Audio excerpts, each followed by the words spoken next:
आज इस क्वेश्चन के थ्रू एक कॉन्सेप्ट सीखते हैं।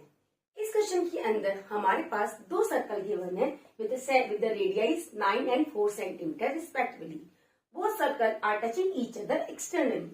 And आपसे पूछा गया है find the number of common tangents and the distance between their centers. ठीक है, कुछ कंसेप्ट हमारा इस तरीके से है। एक सर्कल हमारे पास ये है, दूसरा सर्कल हमारे पास ये है। Both are touching each other externally.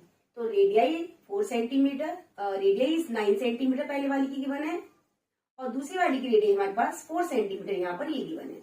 इसका सेंटर C1 ले लिया, इसका सेंटर हमने C2 ले लिया। ठीक है, पहले हम फाइंड आउट करेंगे नंबर ऑफ कॉमन टेंजेंट। तो पहली कॉमन टेंजेंट बच्चों कुछ इस तरीके से निकल के आएगी।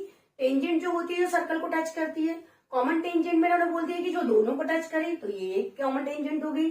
दूसरी कुछ इस तरीके से कॉमन टेंजेंट हो जाएगी। ठीक है, थर्ड वाली कॉमन टेंजेंट इन दोनों के बीच में से पास होगी। तो हमारे पास टोटल कॉमन टेंजेंट मिल रही है 1, 2 एंड 3। तो आप बोलोगे यहाँ पर common tangent will be 3 common tangent. ठीक है, तो पहला हमारे पास केस क्लियर हो गया। अब सेकंड केस देखते हैं। सेकंड केस में इन्होंने बोला है the distance between their centres, means ये वाली हमें डिस्टेंस निकालनी है। तो सेंटर के बीच के डिस्टेंस C1 प्लस C2 का सम होगा।